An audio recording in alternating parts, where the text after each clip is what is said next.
अस्सलामुअलैकुम एवरीवन, क्या हाल है आप सबके।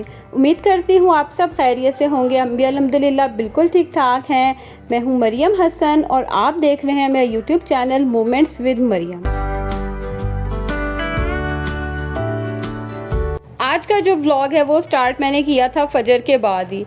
मैंने आज बना के भेजना था सालन हस्बैंड के ऑफ़िस। उन्होंने कहा था कि उन्होंने ना सालन बनवा के लेके जाना है। तो मैंने आपको जैसे पहले भी बताया कि मैंने जो है ना गोश्त को वैसे ही फ्रीज़ कर दिया था, तो उसको फिर डीप फ्रोस्ट हो के दोबारा वॉश मैंने करना था। इसीलिए मैंने नमाज़ पढ़ के फजर की तो फिर गोश्त को निकाल के रख दिया ताकि वो सुबह तक ना थोड़ा अच्छे से डीप फ्रोस्ट हो जाए।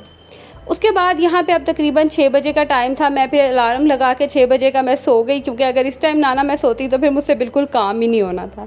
तो बस फिर मैं यहाँ उठी और उठते साथ ही मैंने फटाफट से जो है ना वो खाना बनाने की तैयारी की। सबसे पहले मैंने गोश्त को अच्छे से धोया, उसको साफ़ किया और आपको साइड पर नज़र आ रहा होगा मैंने उसको रख दिया ताकि जितना भी ब्लड वाटर है ना वो सारा ड्रेन हो जाए।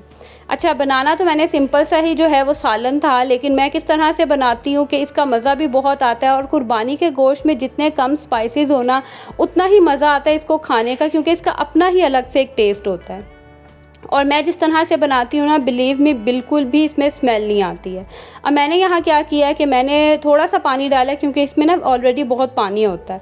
तो थोड़ा सा पानी डाल के मैंने इसमें नमक, मिर्च और हल्दी, ये 3 स्पाइसेस डाले हैं। बाकी मैंने इसके अंदर प्याज और लहसुन, ये सारी चीज़ें डाल के मैं इसको प्रेशर दे दूँगी।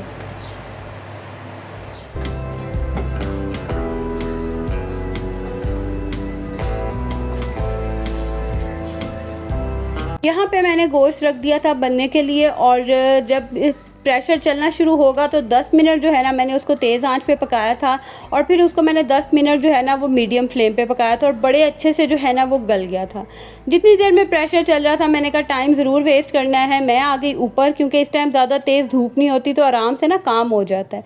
मैंने कहा पौधों को भी पानी डाल देती हूँ, गर्मी बहुत ज़्यादा हो जाती है, फिर धूप इतनी तेज़ हो जाती है ना, ऊपर नहीं आया जाता, बहुत बुरा हाल होता है। तो बस फिर मैंने पौधों को पानी वगैरह डाला। और ये एलोवेरा का प्लांट है ना, ये अक्सर गर्मियाँ जब ज़्यादा आती है ना तो ये इस तरह से ना येलो हो जाता है। तो इसको अगर आपके घर में भी एलोवेरा का प्लांट है और ऐसा इशू चल रहा है ना, तो आप सिंपली इसको उठा के ना किसी शेड वाली जगह पे रख दें। उस जगह पे रख दें जहाँ धूप ना आए लेकिन रोशनी हो, और अच्छी तरह जो है ना भर भर के इसमें पानी डाल दें। यकीन करें 2 से 3 दिन में जो है ना आपका ये एलोवेरा का प्लांट दोबारा बिल्कुल वैसे ही हो जाएगा जैसे बिल्कुल ग्रीन होता है ना, इस तरह से। क्योंकि गर्मी बहुत ज़्यादा होती है तो गर्मी की वजह से ना ये अक्सर डैमेज हो जाते हैं, लेकिन इसका ये फ़ायदा है कि ये बहुत जल्दी जो है ना वो रिकवर भी हो जाते हैं। उसके बाद यहाँ पे देख लें कि मैं जितनी देर में मैंने ऊपर काम वगैरह किया, मैं नीचे आई, प्रेशर को भी टाइम हो गया था। तो जब मैंने खोला ना तो इसमें पानी था, मुझसे बाय मिस्टेक ना थोड़ा पानी ज़्यादा ही डल गया था। फिर मैंने क्या किया कि मैंने ना गोश्त निकाल दिया था और फिर पानी ड्राई किया था। अच्छा, यहाँ पे इस स्टेज पे ना आपने इसके अंदर डालना है अदरक। अदरक कूट के डालना है, और हरी मिर्चें जो है ना मैंने 3 से 4 चॉप करके डाल दी थी। अगर हम अदरक जो है ना वो एंड पे डालें, लाइक जब भुनाई करने लगते हैं ना तब डालें ना ये अदरक और टमाटर, तो बिलीव करें बिल्कुल भी जो है ना वो गोश्त की स्मेल नहीं आती। और इसी स्टेज पे आपने इसके अंदर जो है ना वो सूखा धनिया भी डालना है। खैर, यहाँ पे मैंने अदरक डाला, हरी मिर्चें डाली और टमाटर अच्छे से जो है ना वो कूट के, क्योंकि मैंने फ्रीज़ किए होते हैं, वो डाल दिए।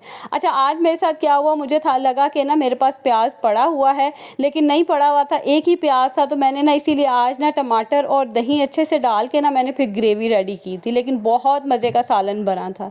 अच्छा, यहाँ देख लें कि जब ऑलमोस्ट इसका पानी बिल्कुल ड्राई हो गया ना, इस स्टेज पे मैंने इसके अंदर डाला है सूखा धनिया, और ऑयल डाल के ना मैं इसकी अच्छे से जो है ना वो भुनाई करूँगी। और यहाँ पे ना मैंने इसके अंदर डाली है थोड़ी सी काली मिर्च। मैंने इसके अंदर ना लाल मिर्चें कम ही रखी थी, क्योंकि लाल मिर्च से ना बड़ा तीखा सा हो जाता है। तो काली मिर्चें जो है ना वो इस तरह के सालन में बहुत मज़े की लगती हैं, ज़्यादा स्पाइसी भी नहीं होती है, बड़ा माइल्ड सा फ्लेवर आता है, खाने में बहुत अच्छी लगती हैं। खैर, काली मिर्चें डाल के मैंने अच्छे से भुनाई की। ऑयल सेपरेट हुआ तो मैंने दही डाल दी, और जैसे ही दही का पानी थोड़ा सा खुश्क हुआ तो मैंने उसके अंदर जो है ना थोड़ा सा पानी मज़ीद गर्म करके वो डाल दिया। और जितनी मुझे ग्रेवी चाहिए थी ना उतनी मैंने, बस जितनी इसकी ग्रेवी रह गई तो लास्ट पे जो है हम गरम मसाला और धनिया डालेंगे। लास्ट वाला क्लिप मैं नहीं ले सकी। तो उसके बाद बस फिर जैसे ही मैं ये खाना बना के रेडी हुई ना, मुझे बहुत भूख लग रही थी, मैंने नाश्ता किया और जैसे ही मैं नाश्ता करके फ्री हुई तो फिर हस्बैंड भी उठ गए और यहाँ पे बस उनके लिए जो है ना मैं अब नाश्ता बना रही हूँ। अच्छा, मेरे हस्बैंड जो है ना, अक्सर लोग मुझे कहते हैं कि आप इन्हें ना वो जो hot and cold lunch box होता है उसमें रख दें या किसी लंच में दे दें। असल में वो खुद ही जो है ना वो इसमें लेके जाते हैं, क्योंकि ऐसा नहीं है कि उन्होंने ना दोपहर में खाना होता है। सम टाइम ऐसा होता है कि कोई वहाँ पे उनके ऑफिस में जो वर्कर्स हैं ना, वो सुबह के टाइम ही कुछ खा लेते हैं, कभी दोपहर में खा लेते हैं, इसीलिए उनका ना कोई स्पेसिफिक टाइम नहीं होता। खैर, यहाँ पे बस मैं उनके लिए बना लूँगी पराठा और सुबह कभी तो वो सालन जो पहले का बना हो वो खा लेते हैं, कभी अंडा खा लेते हैं। तो इस तरह से ना डिफरेंट जो है वैरायटी होती है, तो वो ये ले लेते हैं और बाकी जो है पराठा उनका मस्ट होता है। मेरे हस्बैंड ना ब्रेड वगैरह नहीं खाते हैं, सिंपल जो है ना वो पराठा खाएंगे, सालन या कभी अंडा होगा और साथ में चाय। खैर, यहाँ पे बस मैंने हस्बैंड को बना के दिया खाना वगैरह, उन्होंने खाना खाया, उसके बाद बच्चों को उठाया, बच्चों को खाना खिलाया और नाश्ता करवाया। अब यहाँ पे मैं जा रही हूँ आज बच्चों के स्कूल। छुट्टियों से पहले पेपर से जो है ना इनके हुए थे ईद से पहले, तो उनका रिज़ल्ट था, बस वही लेने के लिए मैं स्कूल जा रही थी। और आज इतनी शदीद गर्मी थी, इतनी तेज़ धूप थी ना, यहाँ तकरीबन 10:30 बजे का टाइम था, लेकिन धूप ऐसे तेज़ थी जैसे 12-1 बज रहे हों। सिंपल सा मैंने ये लॉन का सूट पहना और ये मैंने आपको जो पहले भी दिखाया था, ये आसिम जोफ़ा से मैंने मंगवाया था। अच्छा, मुझे पहले लगा कि इतनी ख़ास लॉन नहीं है, लेकिन बड़ा अच्छा जो है ना इनका स्टफ़ रहा। और इस पर मैंने इस तरह से जो है ना लेस लगवाई थी साइड से। ये वाली जो लेस है ना, ये बहुत अच्छी लगती है। अगर आप इसे मज़ीद थोड़ी सी चौड़ी वाली लेस लगाएं, एक तो इस तरह की लेस लगाने से ना इंसान बड़ा स्लिम सा लगता है, स्मार्ट सा लगता है और बड़ा डिसेंट सा जो है ना ये डिज़ाइन लगता है। पूरे आर्म होल से लेके नीचे तक जो है ना कमीज़ के जो है लेंथ तक ये लेस लगती है और बड़ी प्यारी लगती है। खैर, मैं रेडी हुई, बस मेरे साथ हसन और मिनाहिल गए थे, शहान और मुस्तफ़ा दोनों घर में ही थे। तो बस हमने सिर्फ रिज़ल्ट लिया और इनका छुट्टियों का काम वगैरह लेने वाला था, समर वर्क था, वो सब लिया, फ़ीस वगैरह इनकी पे की और बस फिर काफ़ी 1-1.5 घंटा मुझे लगा और मैं फिर आ गई घर। वापस आते हुए ना मैंने कहा अब दोबारा कहाँ निकलना होगा, तो मैंने सब्ज़ी वगैरह भी ले ली, दूध वगैरह जो चीज़ें लाने वाली थी ना मैंने वो भी ले लिया। अच्छा, मैं जब बाज़ार जाती हूँ ना सब्ज़ी लेने के लिए, तो मेरी कोशिश होती है मैं 2-3 दिन की ना इकट्ठी ले आऊँ। जब बच्चों को मैं भेजती हूँ, फिर मैं जिस दिन मैंने पकाना हो ना मैं उसी दिन की लेके आती हूँ, लेकिन जब मैं खुद जाती हूँ ना फिर मैं 2-3 दिन की ले आती हूँ। मुझे फिर पता होता है कि फ़्रिज में क्या पड़ा हुआ है और फिर ना मैं उसी हिसाब से जो है अपनी मील प्लानिंग कर लेती हूँ। तो 3-4 दिन कह लें या कभी कभी तो हफ़्ता भी जो है ना वो बड़ा सुकून का गुजर जाता है।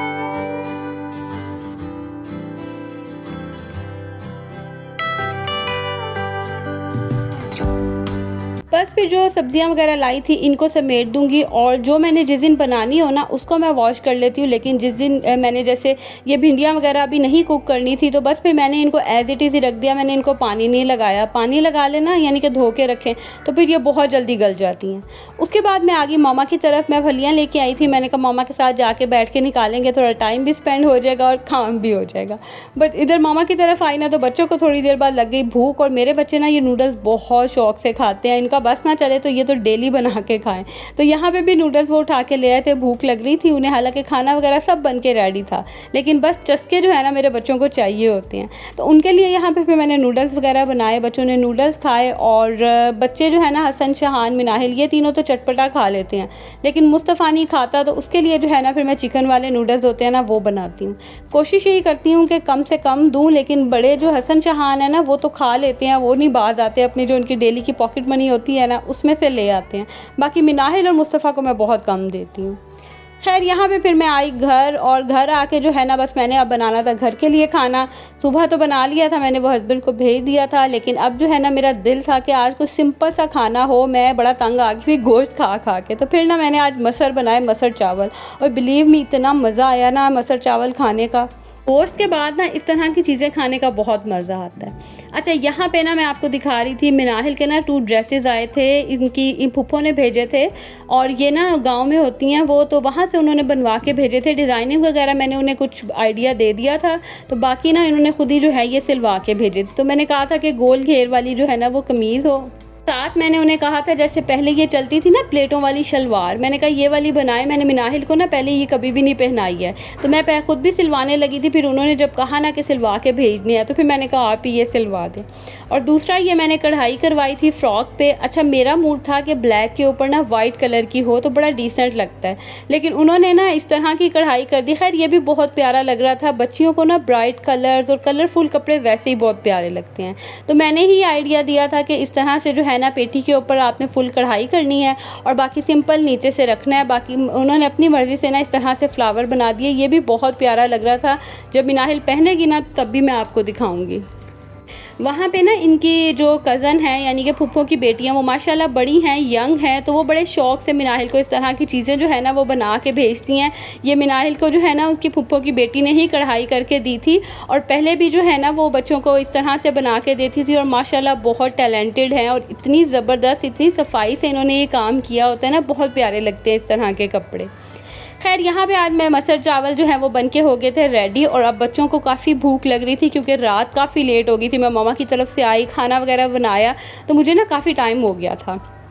और इस तरह की सब्ज़ी वगैरह बनी हो ना, सॉरी दाल बनी हो, तो सलाद, प्याज, ये सब चीज़ें बहुत मज़े की लगती हैं। बच्चे तो नहीं खाते हैं, लेकिन मुझे बड़ा अच्छा लगता है कि प्याज हो, सलाद हो। आज टमाटर नहीं थे तो उसको मैंने बड़ा मिस किया, लेकिन खैर मैंने प्याज और इस तरह से कट कर लिया था खीरे, और इसमें चाट मसाला और लेमन डाल के जो है ना आज मैंने बड़े मज़े से जो है ना ये दाल चावल खाए। मुझे बहुत मज़ा आया क्योंकि गोश्त खा खा के ना यकीन करे बस हो जाती है। मैं तो बच्चों को रोज़ कहती हूँ कि मैंने ना आज गोश्त नहीं बनाना, और सब्ज़ी में कोशिश करती हूँ बना लूँ ताकि थोड़ी सी वैरायटी हो जाए, लेकिन ना यकीन करें नहीं खाया जाता, डेली तो बिल्कुल नहीं खाया जाता। आज ही मैं बच्चों को कह रही थी कि इस वीक ना मैंने ज़्यादा दालें और सब्ज़ियाँ बनानी है, अब आप लोग चाहे रो चाहे जो मर्ज़ी करो, आप लोगों ने यही खाना है। खैर देखते हैं क्या बनता है, वो सब मैं आपके साथ ज़रूर शेयर करूँगी। सो यहाँ मैं अब आप लोगों से लूँगी इजाज़त। आज का व्लॉग भी अच्छा लगा तो प्लीज़ इसे ज़रूर लाइक कीजिएगा। अब मिलूँगी अगली वीडियो में, तब तक के लिए जी अल्लाह हाफिज़।